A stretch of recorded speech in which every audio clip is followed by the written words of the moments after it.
Welcome to the Hate Meditations podcast. Darkthrone just released an album, and we thought what better way to mark the occasion by doing a classic style focus episode where we talk about everything but the new album. And we've got the band back together. I am joined by the one and only Jason. Good to have you on, Jason. Thank you, Shelley. I'm glad to be back. And I have transitioned, so it's like a phoenix arising from the ashes. I am fully transitioned, and I'm a new me.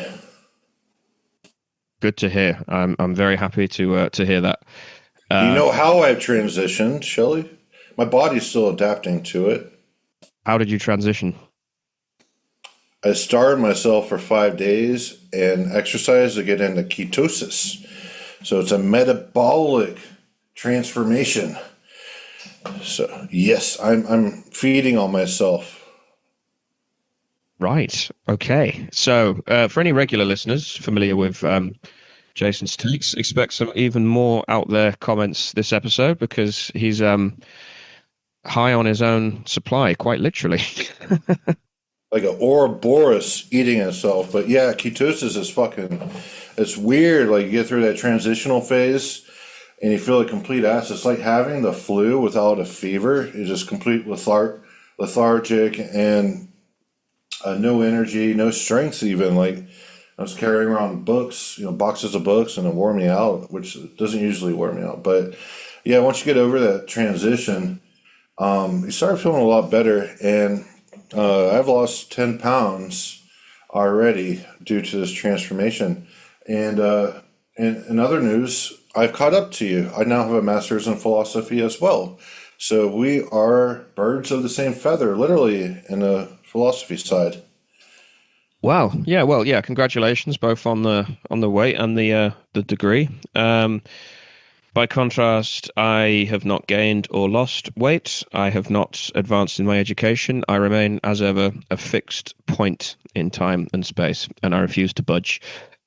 You know who else refuses to budge? Um, well, actually, before we get into that, I should mention we might have Tyler on at some point. He was down to join, but he seems to have gone AWOL. But yeah, he might hop on at some point. I hope he does because he will likely have some very valuable insights onto this topic. So we're going to do like a standard focus format. We're not really going to talk about the machinations of the band and the characters so much, although I'm sure we will touch on them at certain points. But we're going to kind of go through album by album. And once we get past a certain threshold, we'll probably just talk more in phases, because obviously if we do album by album with Darkthrone, that would take literally hours. Um, so yeah, we'll just dive straight into it in terms of just general thoughts. So yeah, obviously the reason I wanted to do this was Darkthrone are sort of back in the headlines with their new album, and it's kind of like the same discourse swirling around them. It's a sort of another pastiche classic mix of heavy metal, speed metal, cross punk, so on. I haven't listened to the album. I just assume it is. I don't think I've listened to a new Darkthrone album for quite a few years now. Um, but they always have a tendency to just remain constantly in the so-called discourse of metal, not just because of their music, but because they are just that influential over black metal, both in music and in thought as well. And I think the characters hold a special fascination, especially for sort of younger fans who might see Fenriz as a tastemaker, perhaps, but also a kind of arbiter of what black metal was, what it was supposed to be, why he saw it as betrayed in some sense by the late 90s, and that kind of drove him to a deep sense of bitterness about the music itself. And also he was very close to some of the characters, the more controversial characters within the scene, although obviously, as we know, Darkthrone were no strangers to that controversy themselves.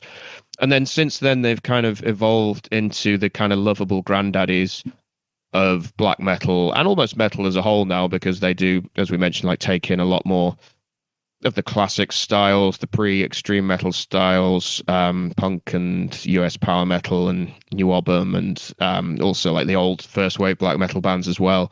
And they're kind of beloved by the so-called hipster crowd. I know that's probably a bit anachronistic now, that using that word, but the crowd that doesn't really like metal, they just like black metal. Darkthrone are kind of seen as these sort of beloved, kind of eccentric older guys that always like dispense some wisdom about the early days, whilst retaining sort of a vast amount of knowledge of metal at large. And I think the metal community in general kind of regards them as that. And then there's some people that have dismissed everything they've done since the late '90s and sort of see them as uh, obsolete, to put it bluntly. But yeah, that's to dance around the fact that they are one of the most influential black metal bands. I think most influential, actually, given how many bands still continue to this day to emulate essentially their classic black metal trilogy from their second album through to Transylvanian Hunger, maybe also Panzerfaust as well. I think, yeah, only sort of Burzum is probably the only rival in terms of just how many bands take elements of the Darkthrone formula. But we'll get into... Did you think that, just a quick question, did you think that I and Amorphophallus Titanum utilized like a Darkthrone influence or a Burzum influence? Because I did not think about Darkthrone at all when I wrote my own black metal, but I can see how people can say that there's some Darkthrone-ish characteristics just because how popularized the style of the fast tremolo picking and all that that they introduced. But did you pick up on any Darkthrone in my No, music? not Darkthrone wouldn't have been the first name that came to mind. It only But yes, I definitely concur there that a lot of bands definitely have used the Darkthrone formula, and it's across the board that they were true innovators, like you said, and Ron Chier would say they were part of the dissensual tension that disrupted the metal zeitgeist at the time by introducing something so unfamiliar that it just it took a while to catch on, but once it caught on, it was imitated forever. But I'm sorry for stepping on you. Go ahead. This is your podcast. No, it's fine. I was kind of rambling, but I was going to hand over to you just for some general thoughts on Darkthrone. But just to come back to, so your project, I would say a bit of Bathory. I actually got more of a Greek vibe from it, maybe Greek via Graveland, more so than anything explicitly Nordic. But yeah, that's kind of by the by. So with Darkthrone, I think they're kind of like the factory settings of black metal. They're sort of what people call to mind when they think of just standard black metal. And it's a style that's very easy to imitate, but very hard to get right or do as well as and as compellingly as they did. And there's a few exceptions to that. I would say, unlike classic era Immortal, and especially Emperor, and to a lesser extent maybe Mayhem as well, they are all, again, obviously they're very, very influential bands, but they're much harder to emulate in terms of the albums that everyone kind of reaches for. Whereas Transylvanian Hunger is kind of set the blueprint, and everyone wanted that sound going forwards. And I think that kind of obviously led to some of Fenris's bitterness. But before we get into those details, do you have any other general thoughts on Darkthrone before we sort of dive into the death metal roots? Yeah, the black metal version of Darkthrone is for girls. Good. I'm glad we got that out of the way. I knew that was coming. Cool. Okay. So as with pretty much all of the Norwegian bands, as everyone knows, they started out playing death metal, pretty much as everyone was doing of their generation by the late 80s, very much into what Death were doing, what Morbid Angel were doing, slightly later bands like Nihilist and into Entombed and so on. Although sort of going a bit further back, Fenris was, as a child, deeply enthralled by like 70s rock bands like Uriah Heep and even earlier like The Doors and things like that. And I think every Norwegian black metal band pretty much universally mentions Kiss as a very formative influence as well. And that's kind of an influence that would bubble to the surface again much later. But he mentions by like the early 80s, he discovered, Black Sabbath and Motorhead. And then obviously a little bit later than that, the Darkthrone Hellhammer, the Bathory Hellhammer influences started to come through as well. But initially, they were very much embedded within death metal. We could talk about the early demos that appeared on the Frostland tapes in about 2008, I think. This is sort of the pre-Soulside Journey stuff, so you get some very early death metal Darkthrone material, and you get some earlier versions of what appeared on Soulside Journey. The Cromlech demo as well from 1989. We briefly touch on that, but it is essentially like a little bit like the early Old Funeral material and Thou Shalt Suffer material. It's demo quality, but it's still, I think Darkthrone were a cut above the other Norwegian bands in terms of how they approached death metal. They were slightly more sophisticated. They were slightly more in tune with the way that Northern Europe was approaching death metal, as distinct from America.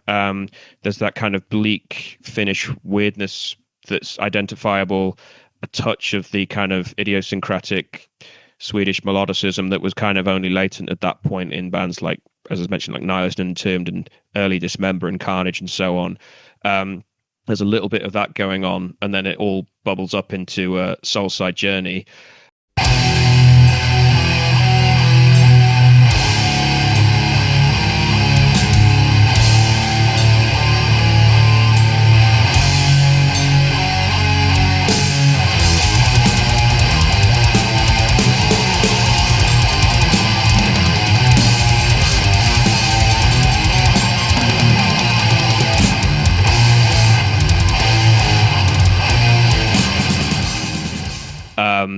And that's kind of the defining statement of death metal era Darkthrone. But I should mention it was recorded in Sweden at Sunlight Studios by Thomas Skogsberg, who was the guy behind pretty much all of the classic Swedish death metal albums and quite a few of the Finnish ones as well. Dismember, Entombed, and Carnage. He's also responsible for them. So that's why it does sound very closely aligned, at least in terms of the production, with the Swedish style. But I don't think anyone listening to it could deny that Soulside Journey is much more of an idiosyncratic beast. There's much less of the punk, the D-beat, the heavy metal. It's much more surreal. It's quirky and haunting in a lot of ways. And I think Fenriz also mentioned they were pulling on a lot of like horror film scores rather than using anything sort of pentatonic or remotely derived from blues music at all, because they wanted just to see how horror music sounded on guitars in a similar way to someone like Isan. Soulside Journey. Jason, what are your thoughts on that one? It's probably the Darkthrone album that I've listened to the most. And I was thinking about this earlier when you tasked me with this podcast episode of going through their discography. How strong Soulside Journey is it's a really strong album, but I think they made the right move by moving to black metal, because they would have been eclipsed by the Swedish scene. You have like Dismember and Entombed and all that came to prominence. And I don't know if Darkthrone, if they remained as a death metal band, could have overcome how popular the Swedish scene was. So probably moving to black metal actually brought them more fame. But yeah, Soulside Journey is definitely the culmination of those Frostland tapes that you also tasked me to listen to. And I would definitely recommend this album to any fan of death metal if they haven't listened to it. I think it's super strong. Let's see what my notes. Yeah, the Swedish scene would have fucking dwarfed them. They would have played second fiddle. Do you mean it would have dwarfed them in terms of popularity or quality? Yes, yeah. Popularity, the Swedish scene would have totally dominated Darkthrone if they continued as a death metal band. There's just so many bands coming from Sweden in that regard, whereas Norway is transitioning into black metal. So I do believe they made the smart decision to, for their own sake as musicians, wanting to reach a large audience, to move to, well, of course, black metal didn't start out as reaching a large audience. It was more about this new expression that was forming and a very sensual, tension and that expression. So it's challenging the status quo of death metal. But still, I think if they would have continued on as a death metal band, they probably would have been of high quality, as exemplified on Soulside Journey. But you see how long it took them to incubate all those ideas. Like you get the Frostland tape, so a lot of that music was sitting around for 3 or 4 or 2 or 3 years, essentially, that ended up being on Soulside Journey. And after that, they started rapid firing out black metal album, after black metal album. So I think, perhaps the same would have happened with death metal, and they probably would have ran out of steam at some point if they remained strictly as death metal, and it'd be, tragedy in that regard. It's better to leave on a high note before you make the transition. But in terms of the music of Soulside Journey, I definitely pick up on that finished flair that you mentioned. There's some little oddball maneuvers that they make with how the riffs are formed, and it's very flowing music for what it is, but it's very off kilter. But that's Fenris once remarked, like, when he talked about Celtic Frost, it's like the riffs are like if you put your shirt inside out, and that's definitely present on Soulside Journey. That's very off kilter in that regard, but it works. It fucking works really well. And although I don't listen to that much death metal anymore, if I were to put on Soulside Journey, I would not turn it off because it's a fucking awesome album. Yeah, it's interesting. It's probably the closest we get to what Norwegian death metal would have sounded like. I know there's Cadaver as well who committed hard to it. But I know, like there's weird stuff within Old Funeral and Thou Shalt Suffer as well. But obviously Darkthrone just got the furthest with it. It's a very clean, polished, highly produced album that easily competes with the best of what came out in 1991, I would say. I think it continues to divide opinions because it is a Darkthrone album and it has that name attached to it that is just so synonymous with black metal. But if you kind of try and approach it afresh, just pretend that they're a one-hit wonder, forgotten death metal band, and they just released this really weird album, like Demolich or whatever. It helps to kind of treat it in isolation, and it is just a gem of very like an example of how borderline avant-garde death metal was getting by the early 90s. But ironically, it is also contains the paradox of Darkthrone and black metal at that time, because Fenris has said he liked the statement or whatever, but at that point he was also becoming disillusioned with death metal. It was becoming far too technical, too much like jazz, far too clean and clipped.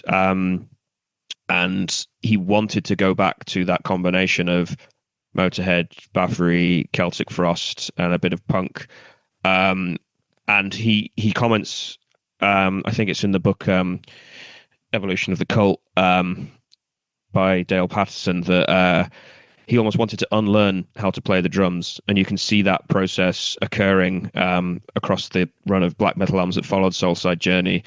And this is true of most of the Norwegian black metal bands, they were very competent musicians. They were very technically proficient, but they all turned away from that to produce this very austere, minimal style as a middle finger to where they saw death metal going. And with that came the commitment to the package itself, stripping away all of the color from the albums, the album cover art, and going for the corpse paint image and this just drab, grainy photos and so on. It was a choice that was made, and it kind of allowed them to almost underplay and then imply lots of material over and above what was actually on the record itself, or within the compositions themselves, I should say. But yeah, it's I think that's all I have to say on Soulside Journey. Actually, I don't have anything specific to add other than over what you've already said, Jason, about the oddball riffs, the fact that it has very quirky twists and turns. Putting a t-shirt on inside out is a really apt description, actually, because it does feel sort of familiar yet unfamiliar. They hold notes for a little bit longer than you'd expect. Everything just feels a little bit uncomfortable. It looks like something that should fit, but doesn't quite. But it all sort of seems to come together. There's a very kind of stumbling, ponderous pace to it. It's not a fast album. It's not a kick you in the nuts album. It's very kind of calculating and meditative. And despite the fact that it's way choppier in terms of it has a lot more riffs than the black metal material, it does feel very sparse and patient in the way it builds. Again, in stark contrast to something like Left Hand Path or whatever, which is just very overexcited by comparison. But yeah, I will say I loved this album back when I was a teenager. I specifically like A Grave with a View. I would put that song on repeat all the time back then. Yeah, there's some really awesome tracks on this album. So I'm sure all the listeners of your podcast have heard the album, but I will say when I was growing up, when I was getting my teeth into black metal, Darkthrone was one of those bands, and I loved discovering Soulside Journey because it kind of reinforced my death metal upbringing a little bit in that regard, where I did discover, a lot of, like, I was raised on Floridian death metal pretty much, but getting into Soulside Journey actually opened up other interpretations of death metal. So it was a really good album to discover early on. But yeah, let's move on. yeah. I would also say discovering it quite early on myself as well. And this might sound dumb, but like it's one of the albums that really taught me the difference between black metal and death metal. Um, because you can see it there play out in an individual band. This is very early on, what I'm saying here, and this is obviously pre-social media. You had in the early 2000s a handful of websites and a couple of forums to go on, and then you had to go out and find this stuff. So you had very little kind of written material to kind of draw upon to learn these distinctions. But obviously listening to Soulside Journey was just such a stark like demonstration of, oh right, this is so clearly a different style of music to Transylvanian Hunger or whatever, and I can now spot the differences and explain them to myself, so that it kind of guided me on that journey. But listening to it now, I can locate some of the death metal elements to it, like spotting some sort of chewed up Morbid Angel riffs and so on. Having said that, and I don't think it's a take, I think it's sort of pretty much agreed now that a lot of the death metal selves of Darkthrone found its way onto the follow-up A Blaze in the Northern Sky.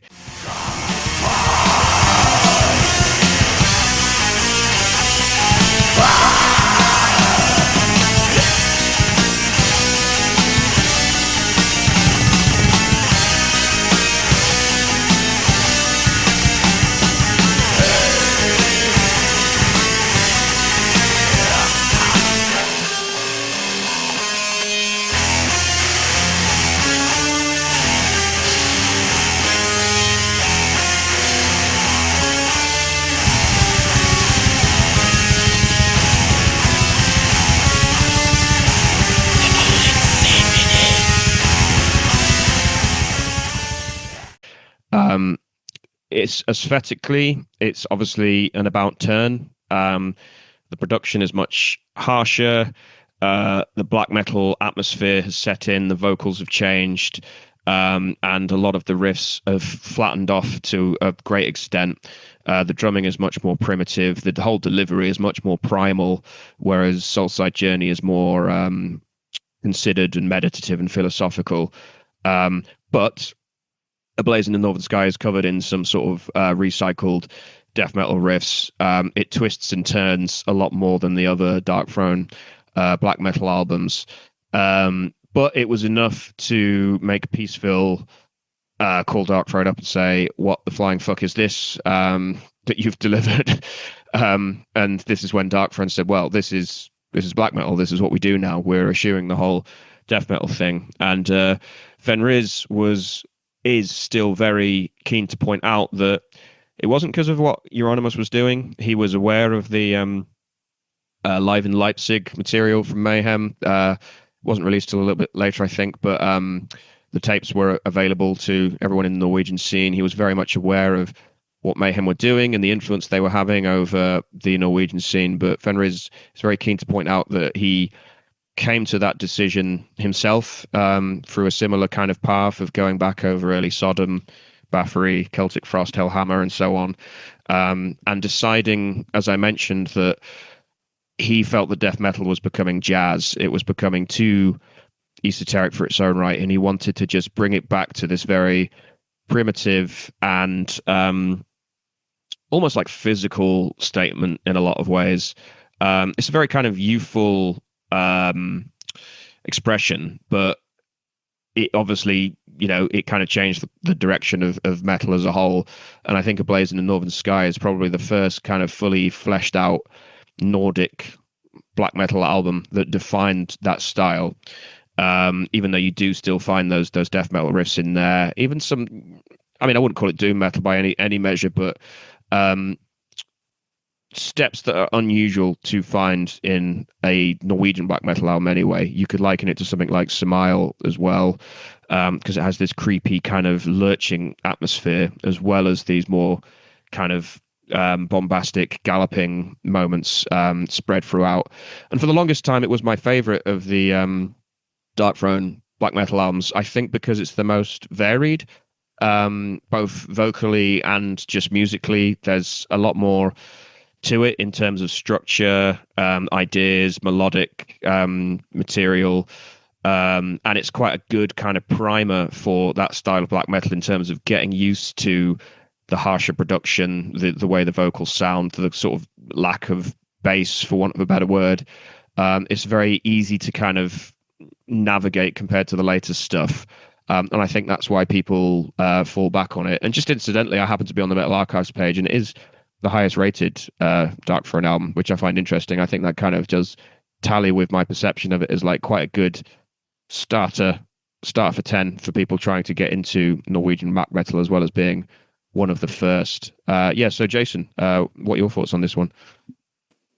I concur that it is the best. I guess I'm part of the police logic of Metal Archives. But and because it's so original, as black metal is finding its footing, here's like a true expression of a lot of the forms that black metal operate in. And as you mentioned, it's been mimicked and imitated, thousands of times by other bands. Yeah, none of them really come close to the expression that Darkthrone has. Like, Darkthrone is making a statement. There was essential tension. This is a new expression that they're trying to put out there. And I think they succeeded. And it required, their own intuition. And I still think, and you mentioned there's a little bit of death metal, but I think there's a very rational characteristic to how a lot of the songs are constructed.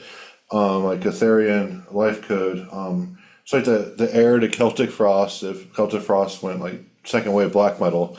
And it's just so fucking well constructed that I do think there's some of that death metal Apollonian logic still present, which they would lose later on, which we'll get to that.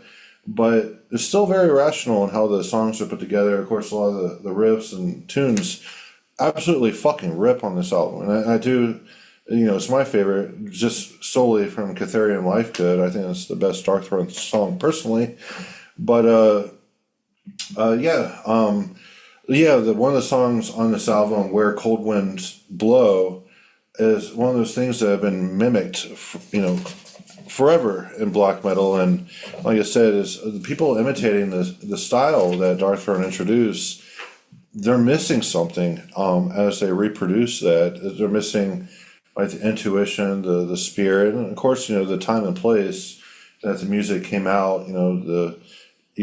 Ontologically speaking, you can't put yourself into Darkthrone's shoes when they wrote this material. You only have an approximation of what they were doing, and the vast majority of bands, as in 99.99% of them, they just totally dropped the ball. They just copied the form and not the substance that drives the form. So I do think A Blaze in the Northern Sky. I do have a contender for another favorite, and it might just depend on my mood of which is best, and we'll get there when we get there. But I think in terms of the sensual tension that black metal is creating, A Blaze in the Northern Sky was 100% thrusting this new expression out into the face of the public.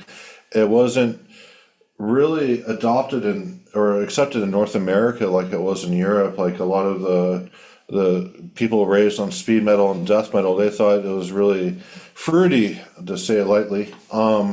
But as time has, progressed, the expression caught on, certainly, and now we have a lot of fucking USBN bands fucking mimicking the style that was introduced on A Blaze in Northern Skies. So definitely a foundational album. And, there's that old saying that something that's imitated a billion times, it shows like how original it was when it came out, when you have a shitload of imitators. So yeah, I do value it in that regard. I do not like the imitation of it that is so prevalent in black metal, but the original source material I think is fucking great.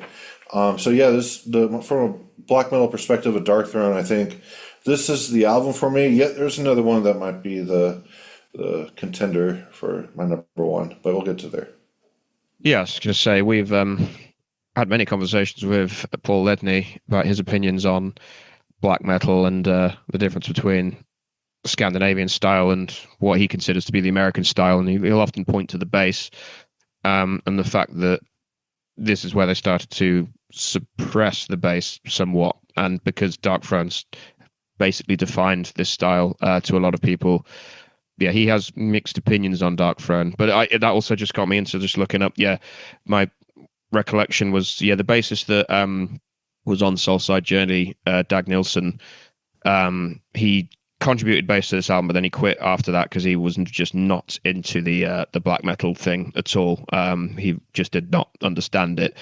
But it kind of calls to mind the deep conflict that this album kind of came out of. There was this Norwegian scene that was sort of being swept up in these new ideas with these larger than life characters around, but it was still a very controversial and misunderstood move to most people, and I think that kind of contributed to some of Fenris's bitterness later on in terms of the love-hate relationship that the scene had with it, even in Europe, even though it was more accepted in Europe than it was in the US.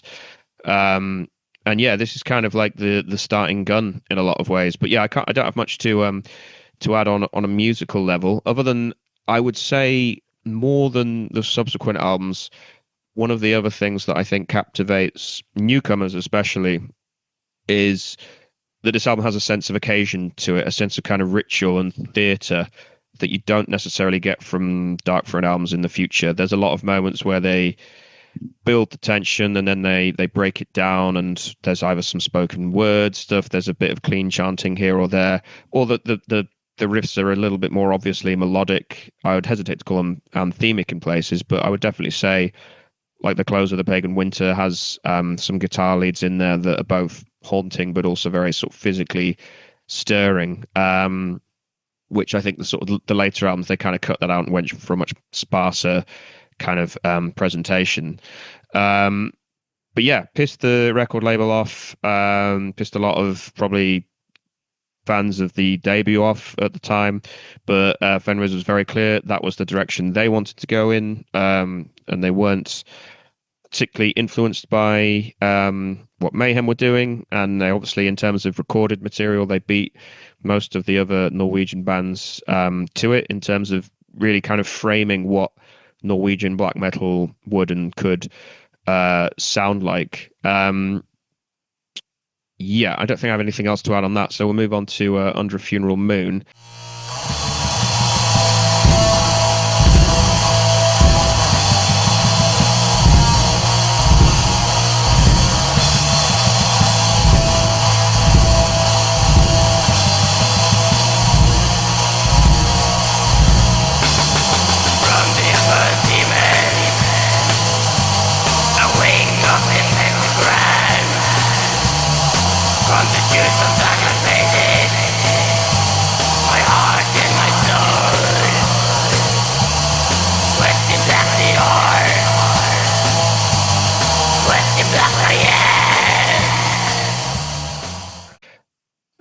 Literally released the following year, 93.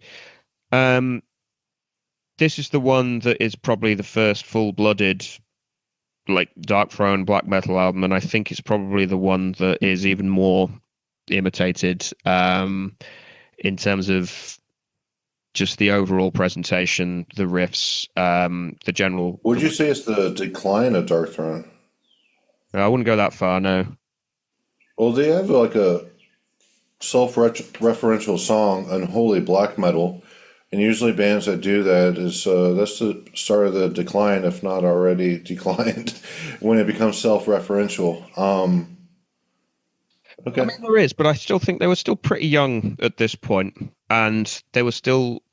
I mean, don't forget this is 1993, so black metal itself still really isn't defined properly. Even though we have these sort of founding documents, there's still a kind of an arms race or scramble to for everyone to add their statements to it. I think this was just they've always had a kind of dry sense of humor about them. I would say the self-referential stuff is more of a red flag in older bands that clearly are running out of steam, but at this point they were so obviously still brimming with creativity that a little kind of like, Bathory on Bloodfire Death had a little nod to Venom, Teacher's Pet, with little licks here and there. There's still like room for sense of humor on some of these kind of uh, you know, iconic albums. But yeah, I wouldn't. Yeah, I was about to. Sorry, I was just shifting to. So this was always the one that I tended to overlook. I obviously listened to it a lot when I was discovering black metal and discovering Darkthrone, but it was always sandwiched between these two very unique and iconic statements, and I kind of felt like this one just didn't have the aura about it. But I wrote a thing about it earlier this year, just saying I've been reappraising it to a great extent, and I've come to realize that it's not the beginner Darkthrone album. I think it's for the connoisseurs, because it's less obviously the charm of it is or the virtues of it I should say are much less obvious, and you kind of have to mine them out. There are still some really fantastic and iconic riffs, not least on the title track, but also on the opener, as well, and scattered throughout you still get some of the mid-paced Bathory stuff on here, the marching kind of anthemic like To Walk the Infernal Fields. I think that's a very strong nod to Bathory. There's still a few Celtic Frost riffs here or there, but does very much lean into that mid-paced blast beat, tremolo strum, but very little in terms of atmosphere or obvious atmosphere, I should say. It lacks the kind of foggy being in the woods at night vibe of the debut, and it's much more malevolent and kind of cold and calculating, in the way it kind of presents itself. In that the production is kind of god awful, but not in an endearing way. It's a very kind of unforgiving album. So I'd kind of draw a parallel with this and sort of something like Battles in the North for just how kind of harsh it is to get through in a lot of ways. There's very little in the way of dynamics. The tempos are kind of kept pretty much constant throughout. And again, there's much more limitation in terms of their technical ability, but also the kind of the aesthetic reach of the album. It goes very, very deep, but it's not a wide album in any sense. And for that reason, I think it's one that, if people say it's their least favorite of the original three, I would say that's kind of an indication that whoever's saying that hasn't really studied their Darkthrone enough, and they haven't come to kind of really kind of appreciate what this album does or why it's so special. So yeah, Darkthrone are one of those bands where they have enough material that I oscillate between what my favorite might be. But this one I think is a current favorite of mine. But yeah, Jason, what are your thoughts on it?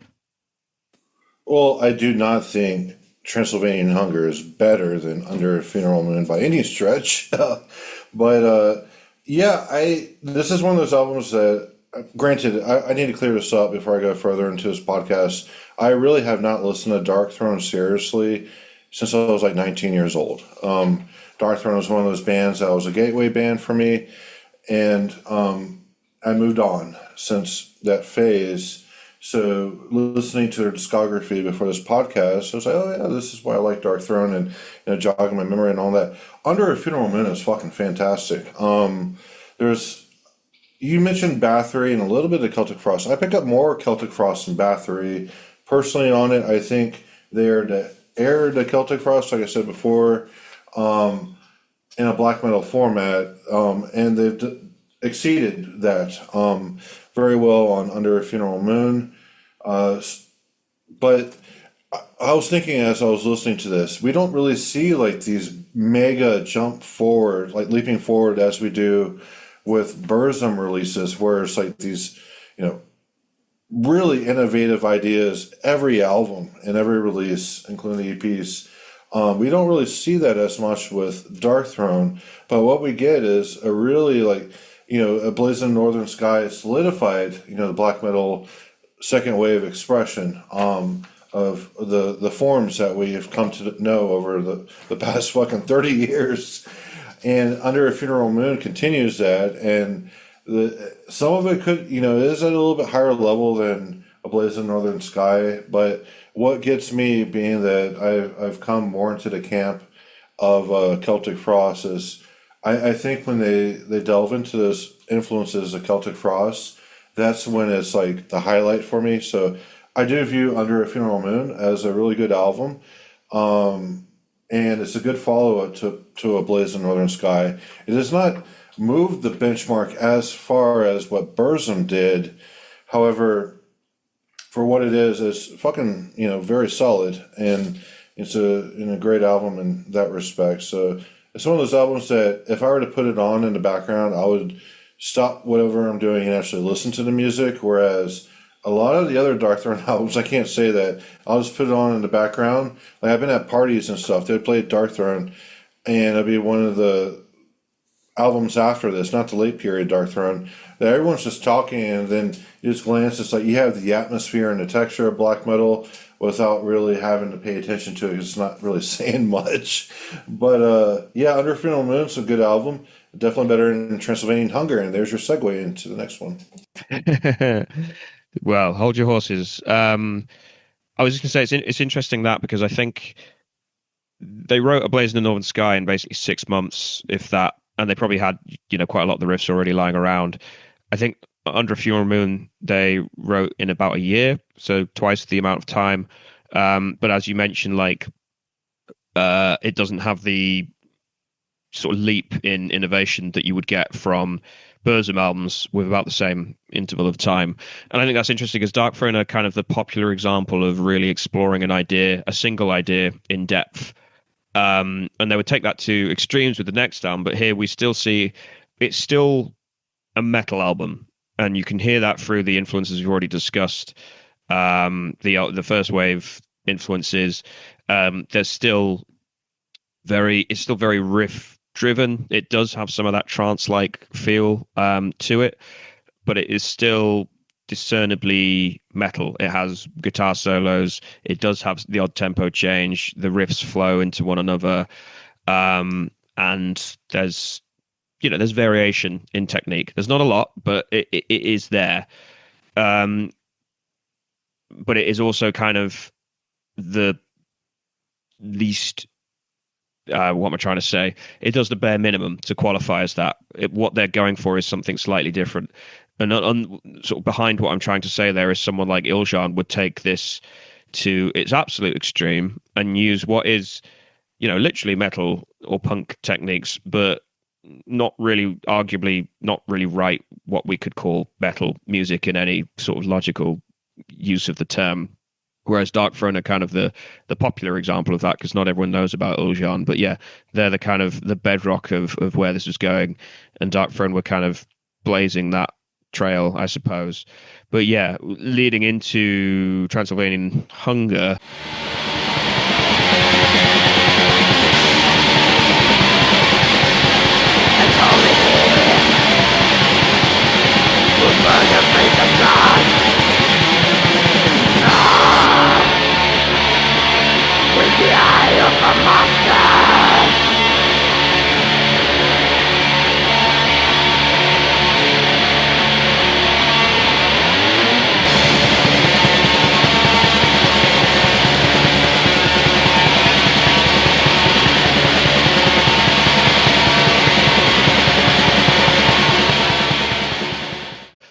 Which I suppose is the most famous Darkthrone album or the most iconic. Yeah, you're correct. This is the Darkthrone album that everyone goes to, and it's with the T-shirts of all the girls wear, and the hipsters are drawn to it, and all that. Hey, I've got the Yeah, T-shirt. I bought the T-shirt in Melbourne, You're an Australia. exception to the rule, Shelley. You're an exception to the rule. I bought the T-shirt in Melbourne, Australia in 2008. I remember it well, and it's turned completely grey by this point. But like, I feel like for people like us that have been into metal pre-hipster wave, pre-Death Heaven wave, pre its repopularization through old school black metal and so on, uh, we kind of want to have a sort of more contrarian take on this album because it's kind of written into gospel that this is the defining, excuse me, the defining statement of black metal. But sometimes the popular opinion is the correct one. Like, as I said, I wouldn't say without question it is the best Darkthrone album, but I'd say it's always going to be a contender. Not least because a bit like the first time I heard early Burzum, it gets built up a lot. And as I said, I was getting into this stuff pre-social media, so what the material I was reading about this was somewhat limited, but it was still these albums were kind of hyped a lot on forums and recommendation websites and so on. So you kind of go in thinking, okay, well, let's genuinely see what all the fuss is about. And yeah, my tiny little brain was blown wide open. I was like, this is what I was looking for. It's like it's David within the marble. It's what I was waiting for from this music all along, and it kind of just it's suddenly brought to life on this album. And I think Transylvania, the first time I heard Transylvanian Hunger, it was one of those moments. I was told that it sounds god awful. It's not an entry level album. The production is very deliberately harsh and raw, and you shouldn't go into it, without your eyes open. And the moment the title track kicks in, it's something like a revelation of just like this is what I've wanted from this music all along. But obviously, with age and a bit of distance, and we have talked about this before because we've done it on a tier list, this is somewhat anomalous in the Darkthrone discography. There are very obvious elements that carry from Under a Funeral Moon, but the Celtic Frost element is somewhat suppressed in favor of a much more ambient quality. This was also when Darkthrone were probably closest to Burzum, both in sound but also in they were literally friends with Varg, close friends with him at this time. I think he contributed some lyrics to some of the songs, and the meditative flow of what Burzum kind of perfected was bleeding into the Darkthrone sound, and that's what you get here. But yeah, I think what you're alluding to, Jason, is it has influenced a lot of bands that we as kind of bitter older men find really fucking annoying, and that is true, and it is one of the most imitated albums in black metal, I think, if not the most imitated. But I don't think the original product the shine has rubbed off on it as a result of that. I think it always stands head and shoulders above any album that tries to feed off it, whether it's early Ulver right through to whatever crappy demo has landed on my desk this week that was released this week or whatever. I think it still stands over and above that, despite the fact that it has given rise to a lot of very, very annoying traits within black metal. But I'll let you jump in now. I concur with most of that. So I actually listened to Transylvanian Hunger for this podcast. Granted, I have not listened to it in forever. Yes, I did. The first time I heard it back when I was a teenager, I fucking wasn't absorbed by it, as you were, especially the title track. But as we have grown older and now we're old, bitter men, it really does not hold up. And as I listened to Transylvanian Hunger, the title track that everyone wants to, hold up as the ideal, the riff structure in this, I felt compelled to write out.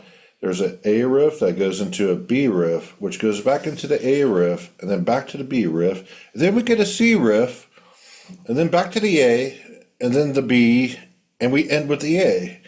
So we don't actually go fucking anywhere. The song, like, even though it's cool, like, melodies and all that, but what it communicates is very static. So what you said, like, ambient music makes a lot more sense than any mystical narrative metal expression or anything like that. But we end where we begin with the song, and with that, as poor song construction, it's probably them shedding all of their death metal sentiments, their influences, as they move into this, where they're trying to really just focus just being on black metal, and they throw the rational side to song construction away in order to have like this ambient, repetitive type of expression. And the song itself, Transylvanian Hunger, as I've grown older, is not something that I really value that much, just because the song structure itself, it ends where it begins. It doesn't really take us anywhere. We have some cool melodies that are quite flowing, but what it does with those melodies is not really develop them into any like conclusion or anything like that. So Yeah, but that's okay. it's like a pop song. It's like a pop song. Well, Philosophum is written like a pop song as well. Like, Well, I would definitely agree. That's one of the worst Burzum songs when you're talking about like song construction. well, okay, but what I'm getting at Structure. is, it's not the only song on the album. I mean, like for instance, a song like "As Flittermice Satan Spies" or whatever it's called, like it has development, but the development is deliberately kept very, very minimal. Like it might just be a shift in the bass line or a slight alteration in the way the lead melody unfolds on a particular iteration. I think there is virtue in repetition in the way it plays out here and the way it's subtly altered now and then and subtly shifted. Again, in a way, kind of comparable to Iljan in a lot of ways. Like Iljan doesn't develop songs; he has barely two or three riffs per track, but they are constructed in such a way that every kind of slight shift or slight development it sort of gives it this motion. And it's something very, very instinctual that you can't necessarily force. And I think that's the problem with imitators of this album is they take the ambient quality, the particular guitar tone, the particular way of strumming, and that's all they take. Whereas there is still architecture going on behind this music. There's not a lot of it, but that's the whole point. It is kind of a piece of minimalism in that sense. I understand. But still, the expression that they're putting out, like when you compare it to like songs of Catharian Life Code, it's completely night and day. When it like there's a rational side to how the music's constructed in that song, in contrast to essentially what they're doing is feeling out a mood, and the mood never changes. It ends where it begins. I know you want to draw the Ildjarn comparison, but Darkthrone is not an Ildjarn. Darkthrone is, an innovator of, the black metal style. Ildjarn has taken black metal style and throwing it to its most craziest threshold to destroy it essentially through repetition and, just being as harsh as it can Yeah, be. but that's what I'm Um, saying is kind of Darkthrone were a precursor to that. I'm not saying that, equivalence, you know, completely equivalent. I'm saying that there are similarities there. And I think Darkthrone kind of opened that door a little bit. But what you're calling kind of lack of development, I guess, I'm just calling there's much more implied within the music. It comes back down to that thing of doing more with less, underplaying. Fenriz is You very get a lot particular of about like, this with the imitators. The imitators do this too. They'll do songs that don't really develop. It's just they might have one thematic riff and just circle around that nonstop. Like bands like Inquisition do that. And this is kind of the template for them to work off of, is to make it acceptable to, have a song that starts where it ends. Like it doesn't go anywhere. It's just about the mood and the texture and just kind of vibing out in that mood. And granted, this was one of my gateway albums into black metal, and in that regard, I hold it, in high regard. But when you actually scrutinize the material, it's not like a Burzum that it just explodes forward and keeps that momentum, other than the song that you mentioned, which I also view as a pop song. But yeah, it's one of those things that they would kind of continue this format later on, and it's kind of just honing it in where they kind of lost the intuition to really develop like compelling, song structures and how the music flows and over time and where it develops and turns into like a conclusion. It's more just kind of static. And that may be what they're going for, and I may just be an old man on his rocker telling the kids to get off his front yard, but the song structure itself as I'm older, it doesn't really hold up. Even though this was very foundational to me when I came into black metal. Maybe it's like it's an artistic statement that only can be made once, and once it's made, it needs to be left alone. I agree with that. I may be jaded because so many bands they rip off the style, and when you have like this is kind of like some bleed over from speed metal, but speed metal would have more variation and riffs, and death metal would too. But it's just that kind of repetitive nature, the cyclic nature of song construction. Whereas in my opinion, for something to be elevated a little bit more, like we find in Burzum, it actually has a conclusion that's different than the beginning. It takes you somewhere, and that makes the listening to the whole song or album worth it.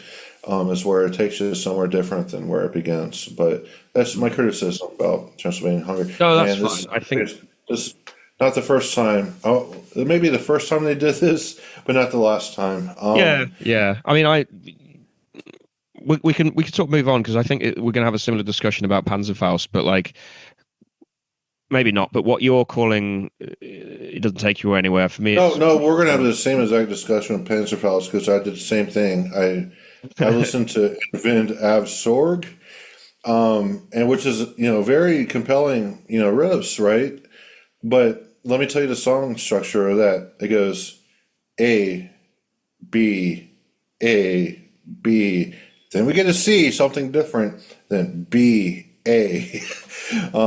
So we begin where we end again. So Panzerfaust has that same issue, and one of the better songs off that album, in my opinion. But yeah, what you're calling just repetitive, like I do the same thing as you. I sometimes map out alphabetically the riffs in a song. I find it more useful for death metal because it's much denser, but it can only tell you so much. It gives you a certain level of insight, but there's songs can't be ranked just by how many letters through the alphabet they get in terms of the number of riffs and so on, and whether it takes you on a journey or not. For me, it's more for Transylvanian Hunger and that style of black metal, you need a slightly different form of analysis, one that kind of accounts for the fact that they are deconstructing something to an extent, and the whole point is you're doing more with less. And I'm sure you could carry out similar exercises with Burzum. You could probably even do it with Immortal of this era as well, to some extent, and they would be often ridiculously simple. But also the ideas themselves. What is contained within that A? What is contained within that B? What is the implication of shifting just between A and B? Does it create a sense of tension? Does it create a sense of release? There's only so much you can get just from mapping out the schematic in that way. Well, if we just had like an A, B, C, and each one really flowed with each other, and that just being a statement, that would make the conclusion way different than how the beginning starts. So I wish they would have actually gone down that route where, they can repeat, A quite a few times, let it soak in, have that ambience and all that. And then you move on to B, and B being like, okay, here's the conflict, in contrast to A. And then C, where you have the conclusion that the end point, something that you have to get out of your system. And it took you A and B to get there. And I don't get that with, how these songs are constructed. Granted, they do have some fucking amazing melodies. I don't want to shit on Darkthrone for not being good at riffcraft. They're great at riffcraft. But the song structure itself, and maybe I'm too death metal oriented or classical music oriented, where I expect more now that I'm older and wish the music just had more of a narrative quality, quote unquote. But it still irks me. And are we on Panzerfaust now, or are we still talking about Transylvanian Hunger? Well, we can move on to Panzerfaust. I don't know if I want to give too much ground on this. Yeah, let's move on to Panzerfaust.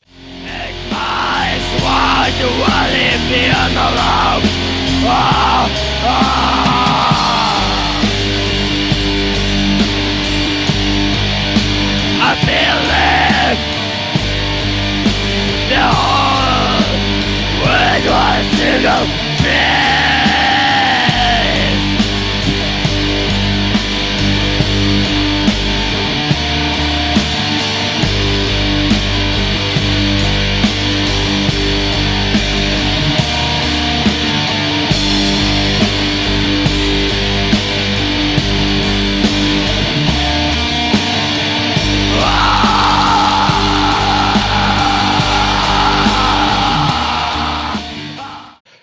Um, I would say like Panzerfaust is an odd one because definitely with the opening track, it is the first thing that strikes you is its similarities to the track Transylvanian Hunger, although it is maybe slightly busier in the way the melodies flow. But I think that really sets you up for the whole album in that it is basically split down the middle. There's the tracks that carry on what was but the statement that was Transylvanian Hunger, and then there's the tracks that just lean right back at Celtic Frost, and it kind of almost alternates between the two in a lot of ways. In that they are, I still think it's an absolutely fantastic album, but it's a little bit unfocused in terms of it. It feels like Darkthrone didn't quite know where to go, whether to lean into what they did on Transylvanian Hunger and double down on that, which I think could have been a really interesting thing, as I was mentioning with this whole process of deconstruction, is kind of really going hell for leather in terms of seeing how much blood you can squeeze from this particular stone. And I think we're both pointing to the same thing, and this is often the way our discussions go, is you're saying it's a bad thing and I'm saying it's a good thing, or it could be a good thing if treated correctly. And I think for a brief moment Darkthrone did do that, whereas you see it as kind of well, as you said, yeah, it's not taking you on that journey. It's just setting a vibe. So you're not getting anything from it. But I mean, it makes perfect sense that Fenriz had Neptune Towers, ambient music, which is all about, atmosphere and all that, and that's what it kind of creates is atmosphere. yeah, So the focus seems to be more on that than, the having a rational side of song construction, which is yeah, not to dock it that much. This has a lot of iconic songs, has Quintessence, which is a very influential song, and I wrote this on my notes to the Bronze Souls. Speaking about Plato's Republic, about the tripartite soul. It's like, yeah, this is black metal for the bronze. well, also, yeah, I guess to situate this a bit as well, it's what I call black metal after the fall. In terms of it exploded onto the international stage. Rather, the controversies had all kind of made headlines across Norway. Darkthrone, they weren't quite at the center of it, but them being one of the key artists from this period and no strangers to controversy themselves. And this is sort of their first statement after that initial explosion. And also following up on an album like Transylvanian Hunger, which, whatever you think about it in terms of quality, there's no denying that it feels like a sort of threshold has been reached, and you can either push past it and keep going with that, or you can sort of take your foot off the gas, as Americans say, your foot off the accelerator, as we would say, and ease back a bit. And I think that's kind of what they did in terms of they tried to not have their cake and eat it. That's probably unfair because they were very energetic and creative force at this point, but they were trying to go back to first principles, the original kind of Celtic Frost influence, whilst also still developing the more melodic ambient side of their sound. And the album sort of flitters between the two. It still carries with it a very kind of foggy atmosphere, I think, and that's born right through to like the end, the ambient track at the end, which I absolutely love. Actually, I think it's a very underrated kind of ritual ambient kind of song in that kind of, in the lexicon of early like ambient tracks that found their way onto black metal albums. And I think, as you mentioned, Neptune Towers, I think Fenriz was working on this project at around the same time as well, but that was very much a 70s Tangerine Dream-esque project, which doesn't really bear many similarities to Darkthrone of this time, other than what you've already mentioned in terms of the fact that it's literally ambient music. So he's kind of further expanding on that side of Darkthrone sound in a non black metal setting. But it's interesting that it sort of culminates in at this moment, and I think, if I'm not mistaken, Isengard was at work at this point as well. So it's when Fenris had a brief That's the flirtation with. song, "The Thornspawn Chalice." Yeah, Fenris kind of disowns this now because he hates folk That's metal, but yeah. But there's a band from San Antonio, which they're now in El Paso, called Thornspawn. That's where they got their name from. Was the Isengard? I think it's funny, but yeah, just shows how influential. And they also rip off. I mean, I don't mean that in a derogatory way or anything, but that they use the forms that Darkthrone has been operating, and that you could call them one of the people who have imitated those forms. In that regard, and I'm not going to shit on Thornspawn because they're good friends of mine, but there's a lot of bleeding through of what Darkthrone is doing, especially with Total Death, which we're doing next, with expressions of like bands like Thornspawn and other bands of that nature, where it brings more like an abrasive black metal styling in a format that's already like. There, at this point in time, it's not like Desecracy of only incremental, changes to each album. I would say where Desecracy is like, let's move this a centimeter. Darkthrone either moves like the dial to 5 centimeters forward or perhaps 3 back. So while assimilating, more of their roots being influenced into their tracks. But that's one of the things I noticed this era of Darkthrone is super fucking influential for a lot of black metal that we know that's still going around today. Yeah, definitely.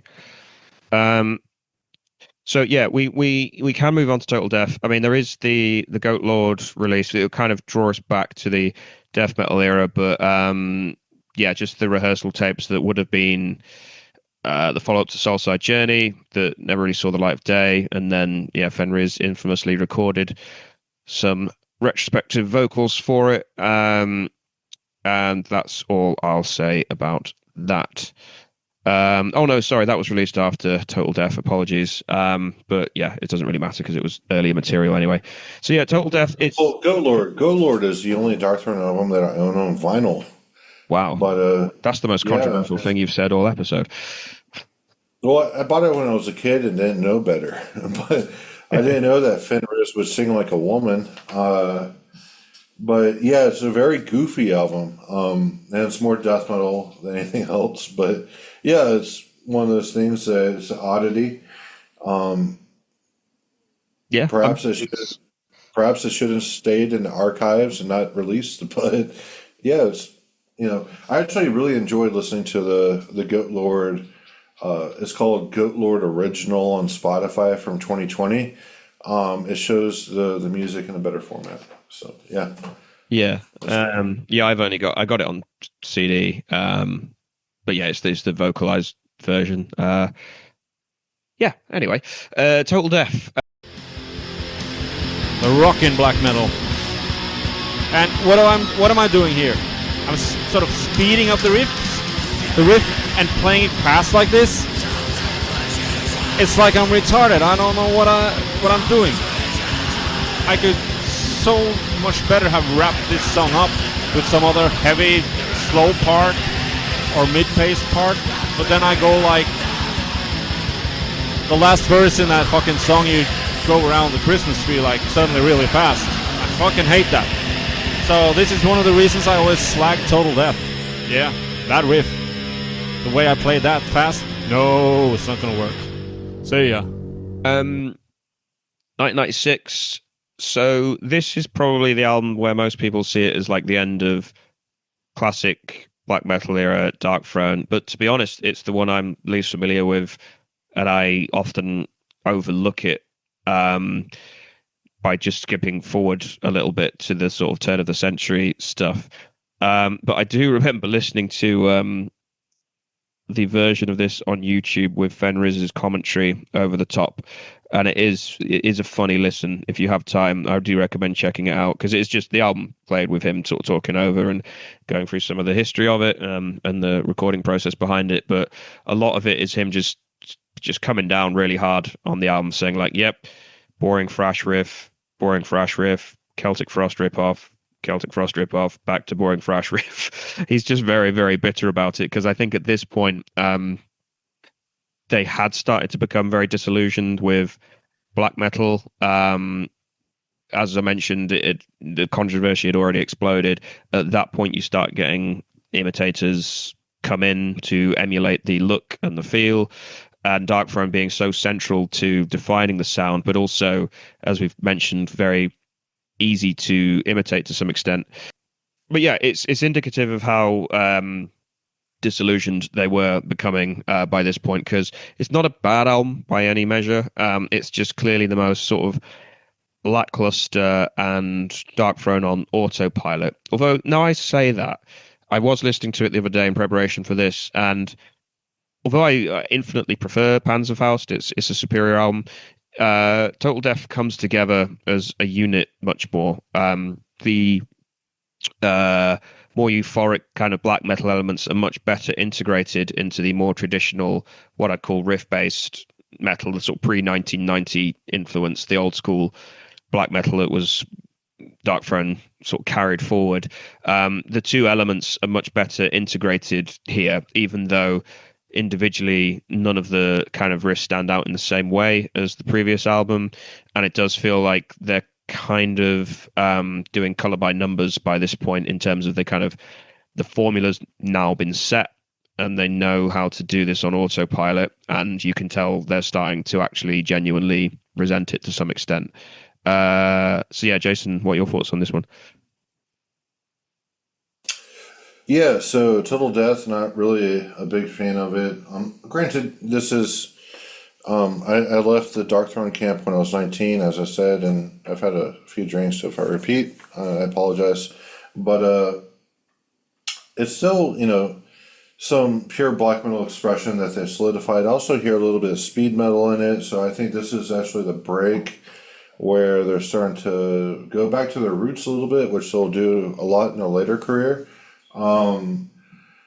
It's one of those albums that I could put on as background music and not, dislike it at all. I think, it has that black metal texture and atmosphere. The riffs do enough to be serviceable, not to dislike it. But where it comes to me wanting to pay attention to it, it's a very dull experience.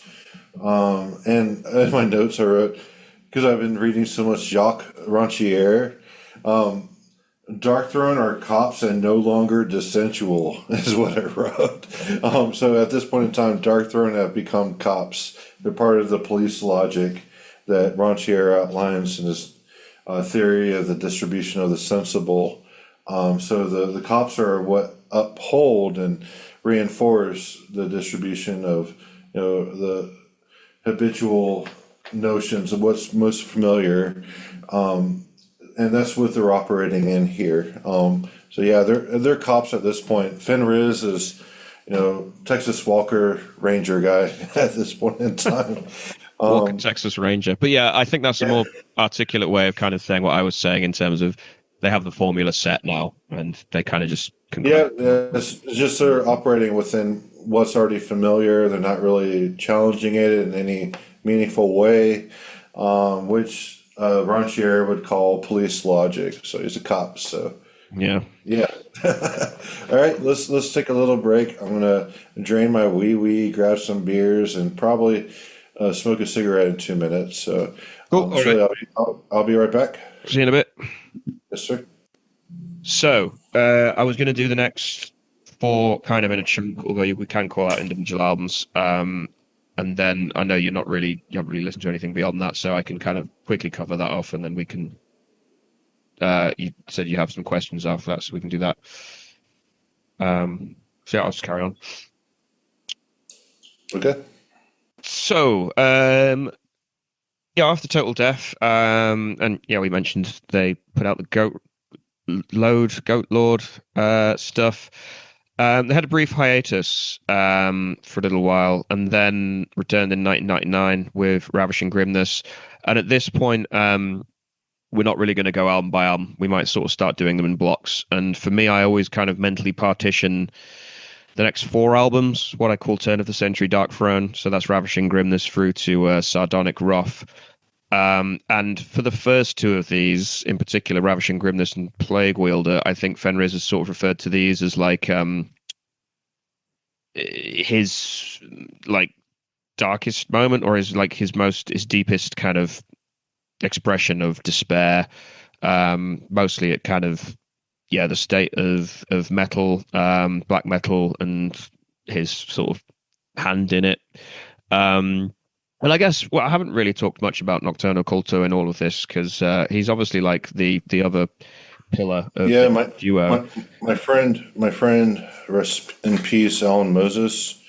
He was good pen pals with Nocturnal Culto. So. Oh, okay, cool. From all the interviews and stuff I've seen and read over the years, he seems like quite a cool guy. He's quite a good sort of anchor for Fenriz, who tends to be a little bit more eccentric. But I do remember, I think it was a documentary, Once Upon a Time in Norway, which just goes through the controversy, but it's a Norwegian language documentary, and it just interviews some of the early members of Mayhem, as well as Darkthrone, Cadaver, and a handful of others.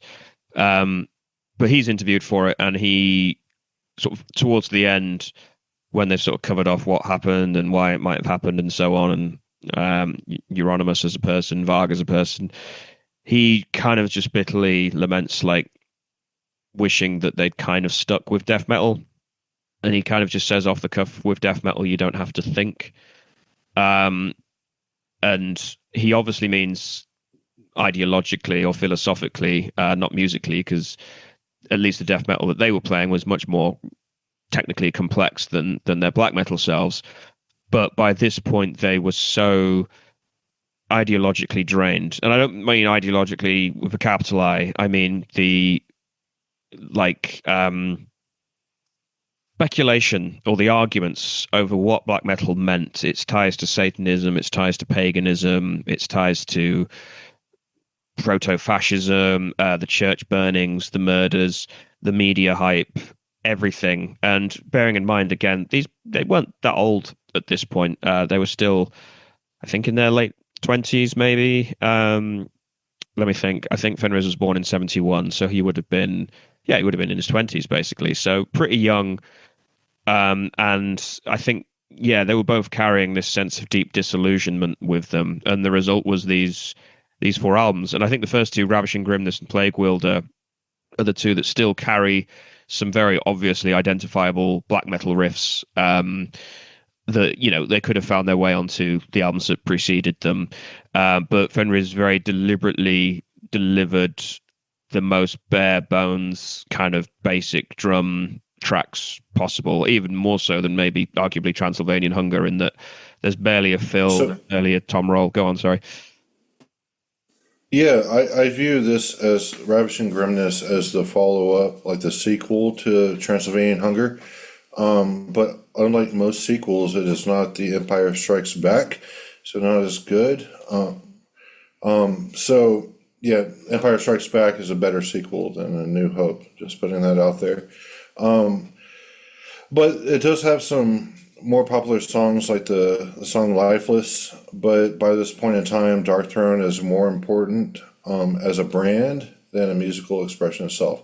Regardless of what Fenriz says about him being in a dark time and all that, it may be a dark time where he just wasn't inspired at all. Like, I saw this thing by David Lynch, and he was talking about how you should, if you're an artist and you're creating like despair or any like dark emotions, you should be joyful while creating that. And I think that's true. Like, if you're really depressed, the music won't benefit from that, from you being depressed. And you have to be really like invigorated by the mood that you're conveying. It could be turning your depression or whatever that Fenriz is going through into a new like type of expression. Like, you turn it into something else rather than just wallowing in despair. And I think that's probably why that you said. I don't know my Darkthrone history as well as you do, of why perhaps the album just kind of lacks any like real distinction. Other than there's some aspects that really remind me of Transylvanian Hunger, but it just the wrong approach musically speaking, where you should feel some sort of invigoration or joy or something beyond just dark feelings. You should turn those dark feelings into happy feelings. Not happy as in making happy music, but you're elated to create the most devastating dark shit ever. Like it's a form of empowerment, and that's what David Lynch said. But granted, it's a controversial character himself, just like Fenris. So, Well, yeah. Conversely, some of the happiest, brightest music has been written by people who are going through the worst depression as well. I'm sure it's not a rule of thumb, but it's an interesting observation. And I think, yeah, for these albums in particular, it feels like cattle prodding a corpse to some extent, in terms of they weren't into it, and maybe they were just trying to rediscover something about the music that they loved. I would say actually of the two, I prefer Plague Wielder. It has a bit more of a mojo about it, but again, if you're listening to that, it a little bit like a lot of later albums by bands that kind of lost it along the way. It just makes me want to listen to the superior stuff. It's kind of like you'll hear a riff that reminds you of one of the earlier albums and just think, oh, well, I kind of wish I was listening to that actually. And it's why waste time with it?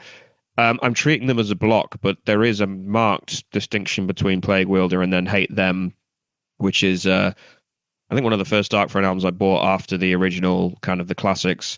And yeah, that was, even for my young self, that was a wild kind of juxtaposition, because Hate Them is where they start to become kind of what they're known for now. I think it's sort of the kernel of modern Darkthrone is found in this album, in that there's a lot of classic kind of speed metal riffs. There's a lot of punk riffs. There's a lot of heavy metal riffs.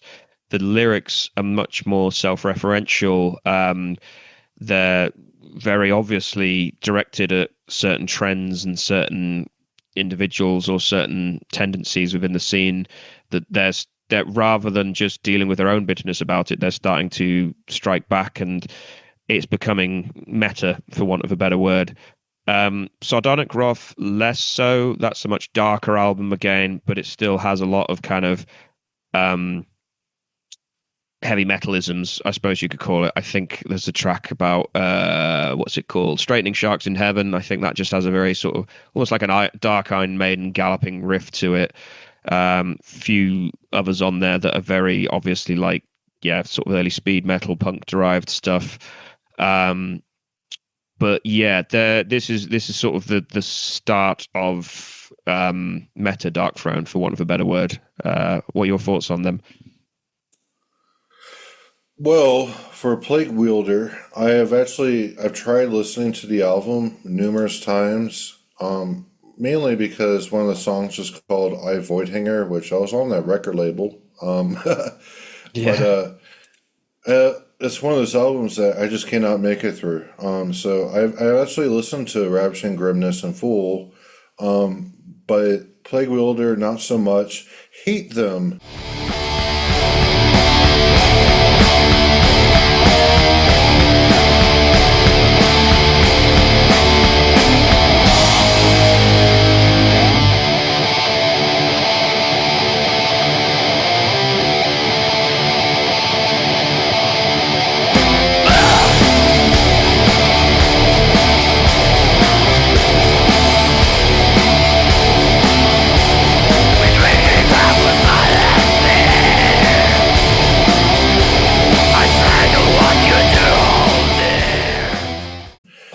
Hate Them is probably the last Darkthrone album that I've listened to in full. So when this album came out, my friend Todd in San Antonio bought it, and he absolutely hated it. And I threw a lot of keggers and stuff when I was a kid at my apartment well, I was like 18, 19, not really a kid, but looking back, I was kind of childish. But he sold me the album for $1, and I remember I put it on, and we listened to the first song, which is called Rust. And Todd looks at me and he's like, God damn, I shouldn't have sold you this album because it's actually a really fucking good song. Like, the last good Darkthrone song, in my opinion, is Rust. Yeah, there's a couple of filler riffs, but generally speaking, it has good development, it creates a mood, and it does something with it. And I think that's like the last like true expression that I've heard from Darkthrone as, their discography ages and progresses. But for Sardonic Wrath, I remember when that came out. That should show how old I am. Hate Them came out when I was 19. Sardonic Wrath came out like a year or two later, and I absolutely fucking hated it. And I only listened to the classic period of Darkthrone. If I listen to anything beyond that, it's Schadenfreude. Like, it's pain joy. It's something that I can't take seriously. They've turned themselves into like caricatures of, their former expression. And yes, I know they have a brand to uphold and all that, but why? Why do it? I mean, is it for money? Like, I kind of inclined to think so at this point in time because they just released nothing worthwhile in the past 20 years, which is my opinion. Go ahead, Shelley. Well, I'm sort of on the fence about this. I think if they were doing it for money, they would play live, which they don't do. But there is definitely prestige at stake. And the reason why I've partitioned those four albums off, and then I sort of say like The Cult is Alive is where we get Modern Darkthrone. And I distinctly remember this album coming out and being sort of mind-boggled by what is the single called Too Old, Too Fucking Cold. Too Old, Too Cold, but yeah, that's how they say it in the song. But yeah, I remember the music video for that and, distinctly hearing the lyrics and thinking, yeah, this is sort of, well, it's kind of what you were referring to earlier on when you mentioned that the track on Holy Black Metal it's now self-referential. It's them kind of commenting on their own legacy, commenting on the scene that they helped to create. It's almost intentional satire in a lot of ways. But this is where Darkthrone lent into the elements that they'd explored on the previous two albums, namely the crust punk, and the next three albums would basically do that. And then from here on in, we kind of get the roadshow, I suppose. And I was just, when you were talking just then, I was just quickly counting up the albums they've released since then, and there's about 11. So the music, just in terms of volume, is starting to massively outweigh the classic era. And I think out of the original Norwegian bands, they have been the most prolific in terms of output. But that is essentially because they aren't creating anything. They are remixing Fenris's kind of loves as a younger guy, a younger kid. The classic 70s metal that he grew up with, the later sort of speed metal and US power metal, the Motorhead, the punk, now later elements of doom metal, Black Sabbath in there as well. So I won't cover off any of those albums in particular. I do sometimes listen to Circle the Wagons. I think I own Underground Resistance, and I have a soft spot for that because there are some very distinctive melodies on some of those tracks and some ideas. I own Arctic Thunder as well, but I couldn't tell you a single thing about it. I've listened to it a few times, and there's nothing really distinctive about it. And I was listening to Old Star in preparation for this, and again, a few riffs jumped out of me, but similarly to how Plague Wielder just makes me want to listen to early Darkthrone, Old Star just makes me want to listen to, genuine old school heavy metal, basically, because that's essentially what it's doing. And I think there is genuine love there. They do genuinely love this music, but it's sort of the equivalent of a pub band playing covers of classic songs or just playing in a classic style so that you can listen to it in the background while you're having a pint, and it's sort of agreeable. It's part of the furniture. It's familiar. It's not challenging you in any way. But instead of them being sat as a house band in a pub, they are just doing the album recording version of that and just putting out albums every few years. Everyone claps their hands and says, yes, that's Darkthrone. They'll add a bit of quirkiness in terms of the press shoots, that some of the album covers are a little bit humorous and wry. And I can't tell you how much I despise them doing that for it, because it's just poking fun. And then if you are a naysayer, you kind of get accused of being somewhat humorless about it. And just fucking despise that. And yeah, the latest one, Prehistoric Metal, kind of leans into that again, where it's them leaning into all the tropes of metal, kind of metal by meme in a way. And at this point, it's like I don't really need to listen to the album to understand what it sounds like. But I wouldn't come down on it too hard. Like, there are worse bands active now, and there are definitely worse things that some of the contemporaries have done over the years. Like, it's very much just, I wouldn't take Darkthrone away from anyone. If you genuinely enjoy modern Darkthrone, and they clearly do take joy in what they're doing, I wouldn't take it away from anyone.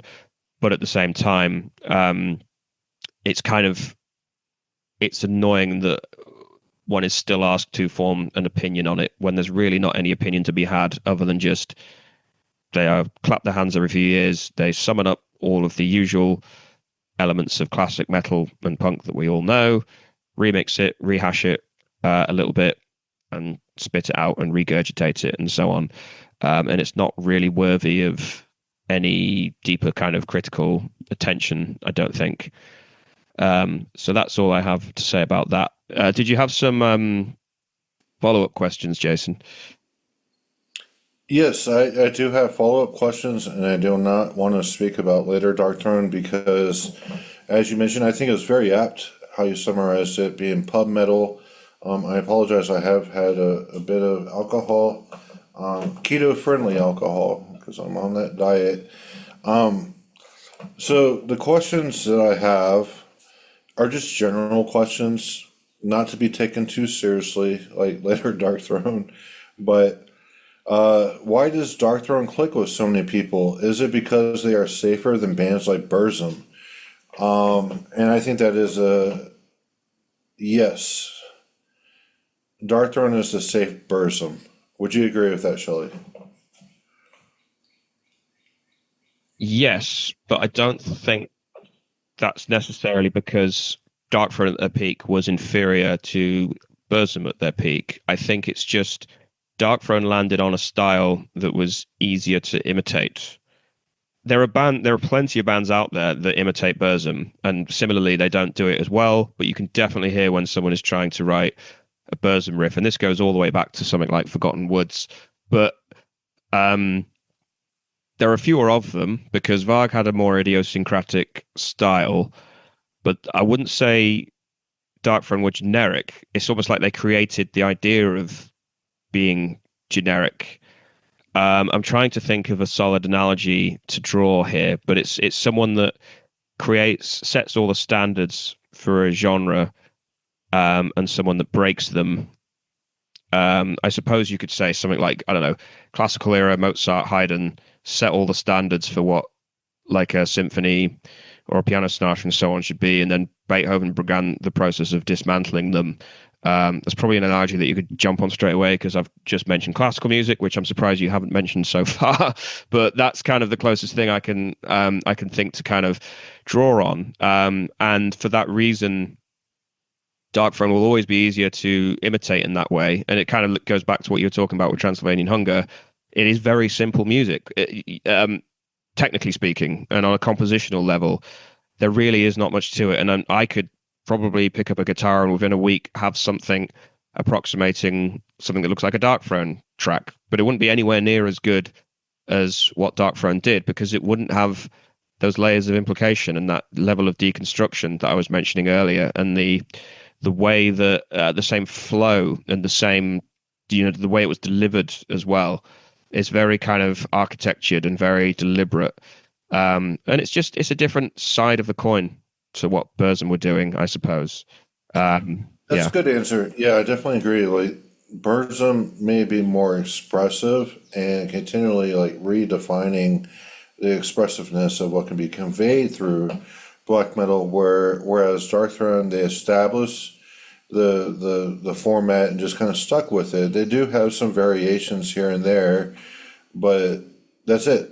Well, what you get is what you get. You know, it's nothing that's going to really like push black metal into a new domain. Whereas the Burzum, I do think it did that. And I do think it kind of verges on romanticist music, as you kind of alluded to. But next question. Why did hipsters champion Darkthrone when they started assimilating black metal? Why do you think that happened? Like, what culturally speaking caused hipsters to latch on to Darkthrone rather than so many other black metal bands? And you mentioned this earlier because Fenriz he has scene cred and can talk about the old days. And hipsters were really, it's like they only listen to the demos and, you know, they want to get into things as before it gets popular and all that. Do you think that's the reason that Darkthrone was one of the innovators that helped create the style and they're able to like relate to the foundational aspects of that? That's why hipsters thought they were quote unquote like part of the world, because hipsters were all about getting into things before it's popular. I mean, according to us, like if something's good and it remains on the margins for you and me, we'll still champion that. You know, we listen to that Samath and all kinds of stuff. And even though it remains on the margins, we still champion it. It feels like good, genuine, you know, metal expressions. Whereas if something gets popular, that's just accidental. That's just accidental something gets popular. But hipsters, they want to be part of the kernel of that accident, essentially, if that makes sense. And why does Darkthrone fit into that, like, in their mindset? Because the hipsters really did champion Darkthrone more than any other black metal band. Well, if you think about the hipsters in the context of when it became like a prolific concept in the early to mid 2000s, which I might add is over 20 years ago at this point. For them, black metal in its totality was something quite obscure. They're coming from indie, alternative. David Bowie, they were really into David Bowie too. Well, yeah, and this is the thing. They're not driven. They weren't driven entirely by stuff that's unpopular. They wanted to have a unique take on something, and it might well be that it's sort of already popular. And this is what I was saying, was like something like black metal for them. Metal in general is anathema to the hipster mentality, because metal was completely unironic, very expressive, very out there, very kind of naked and one-dimensional to some extent. So they kind of, it was sort of kryptonite to them. But they discovered black metal in the mid-2000s, probably because of the rise of the internet into desktop computers and so on. And for them, it was an obscure form of music, full stop. So even reaching for the bigger artists within that genre was still an act of getting into something quite obscure. And it comes back to some of what you were saying with Transilvanian Hunger. They also don't understand music that's written purely in riff format. So it took them a long time to understand something like Celtic Frost or Bathory or the early classics of thrash, and that's why they tend to ignore death metal. That's changed in that time. They've now kind of appropriated that as well. But initially, Darkthrone was, I mean, we forget as well, it wasn't Darkthrone. Burzum was the darling of hipster black metal for the longest time, until it became kind of unacceptable to align yourself too closely with Burzum, because Varg is such a controversial character. And a lot of them will still say, Burzum is still like captivating music, but it comes with all manner of caveats that we've sort of discussed at length. And this also ties into what I was saying earlier, where I don't think Darkthrone are entirely cynical, but where I do think they are a little bit cynical is they understood that they were the safe option for these new fans that were coming from into black metal without going through the kind of training camp of Slayer and Morbid Angel and Carcass and whatever. They were coming straight into black metal. And Darkthrone realized that they could capitalize on that to some extent. So the controversial elements of Darkthrone, the fact that they once said that their music was true Aryan black metal, and anyone that doesn't understand it should be patronized for their obvious Jewish behavior. Controversial statements that they have since disavowed, obviously, but they've kind of suppressed some of that for the sake of becoming these scene daddies and hipsters. I mean, what I've just said is not like buried knowledge; it's common Well, knowledge. do you think Darkthrone is a David Bowie of black metal?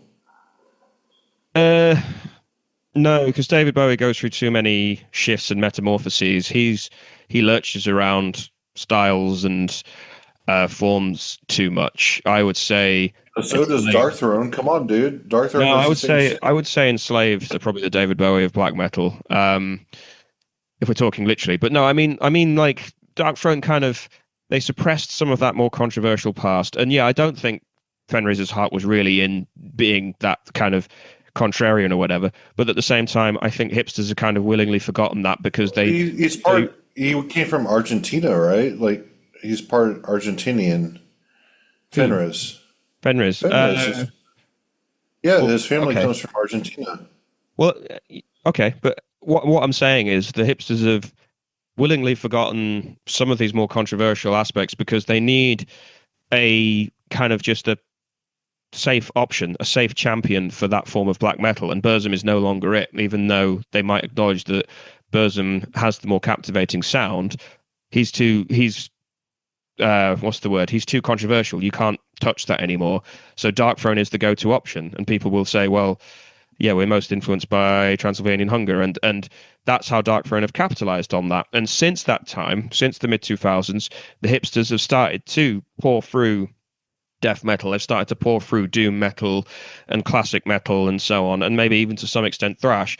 And Darkthrone have been oscillating around these styles to kind of capitalize on that to some extent. I'm not saying that's the only reason they're doing it. They do obviously genuinely love that music, and they did long before black metal was even a thing.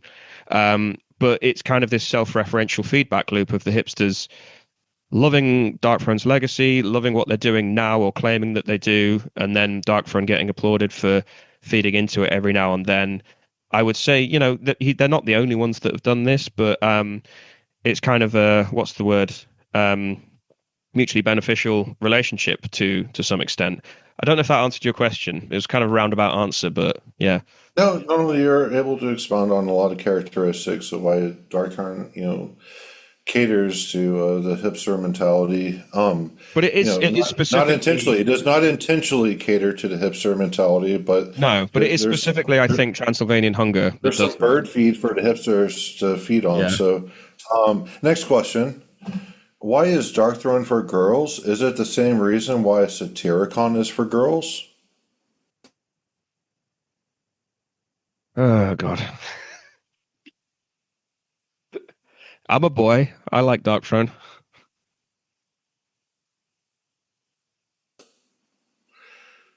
What? You have no answer to the question? I reject the premise of the question. All right. So, okay. Do you want to elaborate on your little thesis as to why you think Darkthrone's for girls? Or well, like Satyricon, I've seen a lot of girls wear Darkthrone shirts at concerts. I've had metalhead girlfriends who liked both bands quite a bit, and yeah, it's like they would rather champion Darkthrone than a Burzum or Immortal or something like that. Like they're into Darkthrone quite a bit, and I think it's because it's safer. It doesn't really, like we're talking about how there's like slight variations. The dial an inch forward or 3 inches back. Just not really deviating that much from how they introduce the black metal style that we're so familiar with.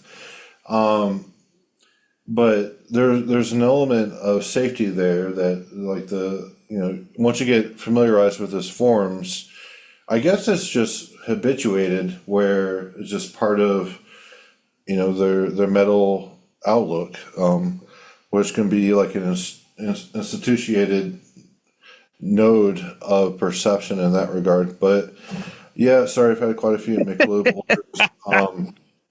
Sorry, There's almost Schopenhauerian levels of sexism going on there. I would say Well, I don't know. Like, men do the same shit too. Like, they're no. This is what I was going to say. Is but I there's think it's kind of, specific. Like, I notice more Darkthrone shirts on women than men, and I've and that's always not just noticed the that. fact that they, as you mentioned, they are one of the most famous. So it's kind of odds on if you see anyone wearing a black metal t-shirt, it'll be a Darkthrone one. Similarly with Satyricon, like they got absolutely huge. So I wouldn't say it's a gender specific thing. I would just say if someone's wearing a Norwegian black metal shirt, it's more likely to be Satyricon, Darkthrone. I've seen plenty of women in Immortal t-shirts as well. I've seen plenty of women at Immortal concerts. Like, I don't know. I don't know if I And should be Dimmy entertaining this. Borgir, Well, and Dimmy Borgir probably dwarfs both bands. Okay, next question. Before I get called a sexist, which I am not, women are people too. So that's where the Dark Thrones seem more like Dark Thrones seem more like alcoholics than weed heads. So perhaps the regression is alcohol related. Going back to older forms of metal after being an innovator is a regression, no? So them in their later career reverting back to their influences is a kind of regression. And do you think that is alcohol related or weed related? I think it's more alcohol related. You mentioned the pub analogy, and that's very apt. So I think it's more alcohol related. Yeah, I would hesitate to be too what's the word, deterministic about it. Um, yeah, sort of the toxins that people are taking in, um, influencing the kind of music. I mean, to some extent, obviously they do, but again, I'll draw a comparison with what I would say is almost like the inverse career of Darkthrone, which is Enslaved, um, who you would think sort of from the directions they took, they were far more into weed. I don't know, like they don't really have a reputation for drugs in general, but like it's interesting that they are seen as we can, regardless of what you think of like later Enslaved albums and so on, it's interesting that they are seen as the shapeshifters who are always developing their style and moving in different directions, but ultimately they're drawing on 70s prog a lot, which they also listened to as children, I imagine. Whereas Darkthrone are kind of now styling themselves as like the Motorhead of black metal in the sort of releasing roughly similar albums every few years, not really deviating from the formula too much, which is sort of associated with alcohol in terms of when you're drunk, you tend to just fall back on music that you're very familiar with that you can sing along to or bang your head along to, and it's only when you're sober that you want to sort of challenge yourself with new and sort of challenging technical complex music or whatever. I mean, there could be something to that. They do play up to the image, but I wouldn't necessarily say that's the reason they're making this music. I would say there's much more to it than just the fact that they enjoy a drink. I mean, I enjoy a drink. I enjoy too much drink a lot of the time, but I mean, so do you. But we wouldn't describe ourselves as sort of regressive. We like seeking out new and challenging music, and we're always complaining about the fact that there's so Well, we kind of little have a of it out bird's there. eye Like, view. Well, we have a bird's eye view on it, whereas they were feet on the ground creating, black metal. So we're able to look at it a little bit differently than they do. maybe, yeah. But I guess that's the point as well. Is like a little bit like the direction Immortal took, although albeit in a more roundabout way. It's just as they got older, it comes back to that thing about what Nocturno Cultus said. Is like I don't want to think anymore. Like the black metal thing, for those that lived it at the time, even if they weren't sent to prison, they didn't burn a church, they were just ran in that circle.